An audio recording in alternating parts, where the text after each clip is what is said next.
What's up, my 11 YouTube friends? Well, this is kind of unusual, me standing next to a twin. This doesn't happen very often. Hanging out here with Shawn Brown, checking out his sled collection. He had this thing sitting on the side of the garage. I'm like, all right, let's pull it outside. Let's talk a little bit about this. First, let's crack a tasty one. Ooh. Cheers to all my YouTube friends.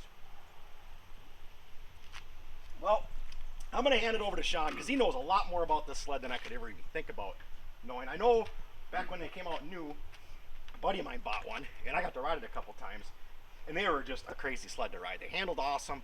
They were actually fast for a 440. But I'm going to let Shawn explain this sled. There's a couple kind of unique, neat things about this sled. Let's hear about them, Shawn. All right, Todd. So yeah, I mean, basically, you know, most people know 97 was a limited run. What kind of makes this one special is that it's when you look it up, it's actually a show sled, and there was only 12 of those built, and they were sent around the country to different dealerships, put on display so guys could see what they basically were going to be buying in '98. And when I saw this sled come up for sale, of course, it's one of those marketplace deals where, you know, if you're not on it immediately, you're not going to get it. Came out on a Saturday morning really early, and I tried to buy it, and unfortunately I was like third in line. I didn't get it, so immediately at that point I needed to have one. So I placed a wanted ad on Marketplace and on Craigslist with the picture of the sled when it was listed, and all of a sudden I get a reply from a guy, Jordan Barnes, and he said, "That's the sled I just bought." And I said, "Well, would you be interested in selling it?" And he goes, "No, I don't think so. I think I'll probably just hold on to the thing. Kind of like it, you know, whatever." And I said, "Well, if you ever want to sell it, let me know." He's like, "Sounds good." So we exchanged numbers and everything, and so about 2 weeks goes by, and I just couldn't leave it. You know, I asked him again. I said, "Jordan, you sure you don't want to sell that thing?" And you know, I said, "Just come up with a price, whatever you think a price would be that you'd have to let it, you know, take to let it go." So he goes, "All right, let me think about it." And he shoots me a price back, and I said, "I think we can do that," you know. And so went down there and met him, and we struck a deal, and you know, I ended up bringing it home. So it's just, you got to be persistent sometimes, and sometimes you got to pay a little bit more than what you want to pay for it, unfortunately. But the market on these is going crazy, and I don't think it's going to go down. I think it might level off for a little bit, but it's going to keep going. And yeah, so that's how I acquired it, and it's pretty much how you see it. Is I haven't really done much to it. I put some purple ski loops on it. I put a different windshield on it. It had a Cobra one with checkers on it. I put the Polaris one on it. Put the dash plate that has the Speedo Delete on there.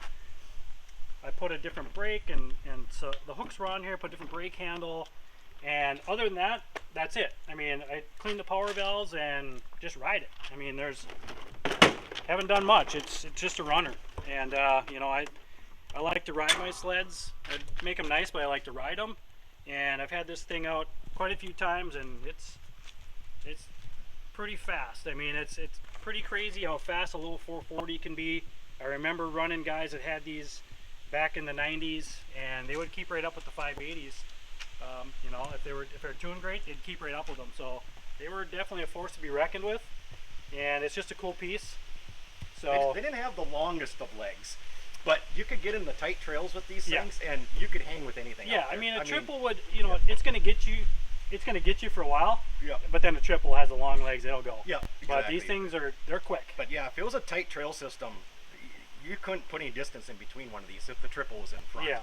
You know, but yeah, you got out on the lake. Obviously, it was a different story. But I mean, they hung with them though. I mean, Yep. they were there. They were a fun sled to ride. Like I said, a couple times I rode my buddy's sled.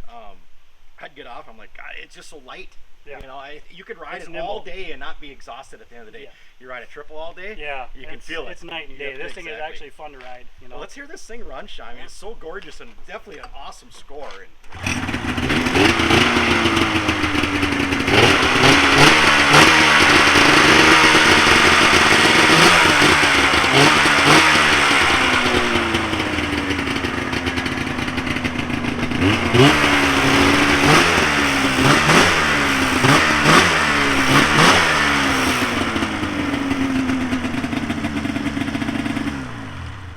absolutely There she beautiful.